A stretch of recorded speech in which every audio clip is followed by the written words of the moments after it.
Halo teman-temanku semuanya, apa kabar? Semoga sehat-sehat ya.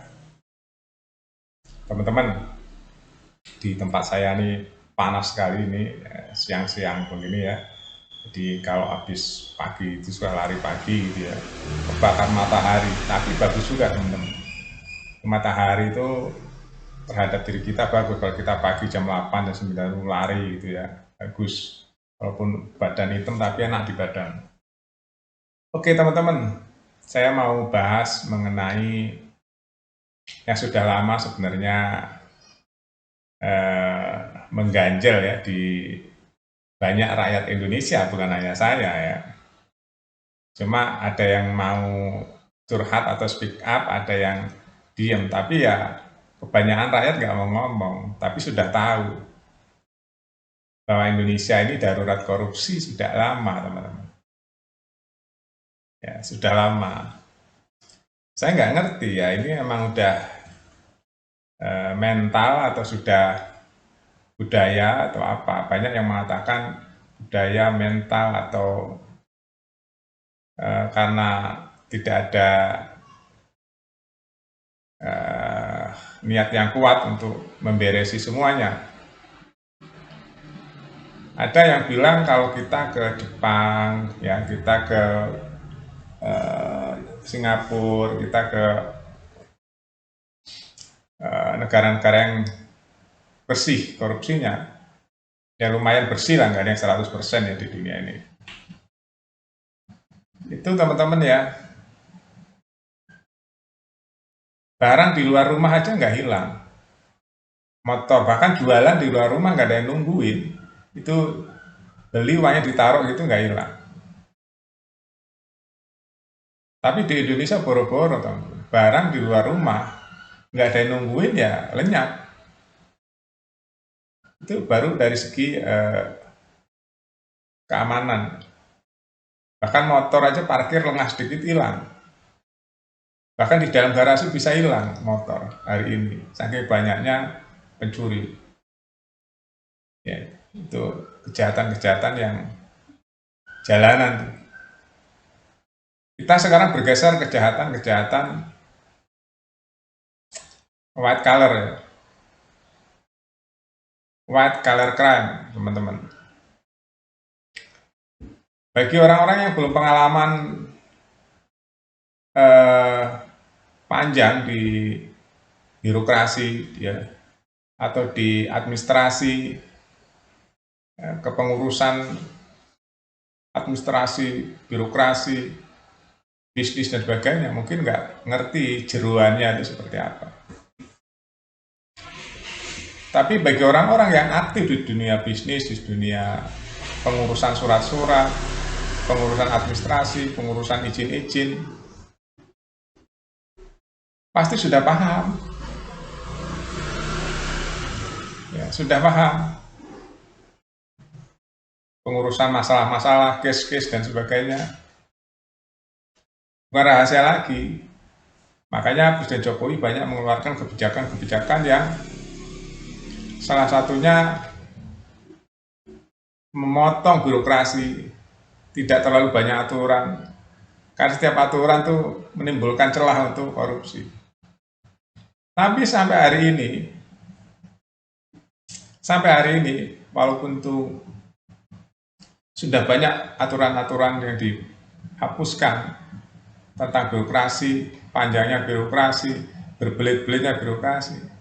Sampai hari ini korupsi malah merajalela. Bahkan korupsi hari ini bisa merembet-merembet ke penegak korupsi itu sendiri. Penegak hukum tentang korupsi sendiri. Ya kita kalau ngeriwan ke belakang, ada beberapa oknum kejaksaan yang dulu sudah divonis bermain dengan masalah-masalah kes yang ditangani. Ada cewek yang sangat viral tuh waktu itu. Kehidupannya hedonis, glamor, nggak taunya bermain dengan pelaku-pelaku korupsi. Oknum di penegak hukum yang lain itu bukan rahasia lagi ya. Nah, saya mau bicara tentang kasus ex mentan nih, SYL dan kasus ex-Menkominfo yang 8 triliun BTS tuh. Kabarnya gimana? Itu kasus yang sebagian kecil aja teman. Masih banyak kasus lagi yang sekarang viral lagi, kasus yang heboh nih hari-hari ini, yang timah 271 triliun.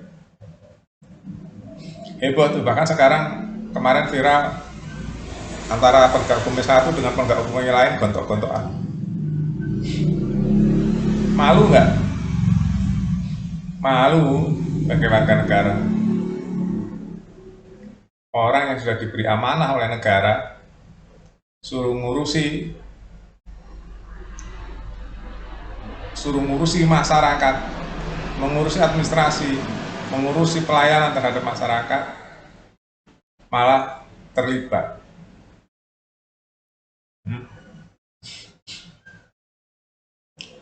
Kenapa saya malu? Ya ternyata kemuliaan itu saya udah renungi ya tentang kehidupan ini teman-teman. Di manusia itu diperbudak oleh harta, oleh tahta, dan tambahannya wanita dan laki-laki. Wanita, laki-laki juga. Atau disebutkan lagi nafsu khusus ya, hasrat.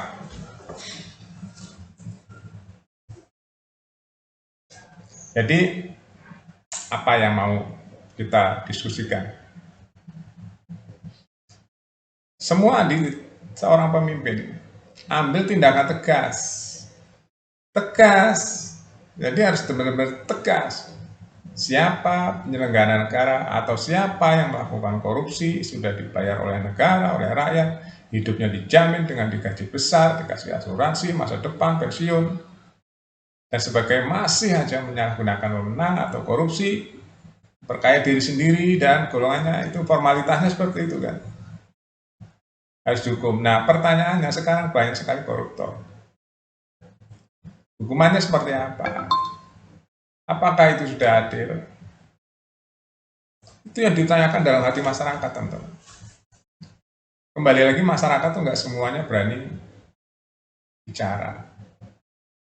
Yang nggak berani bicara.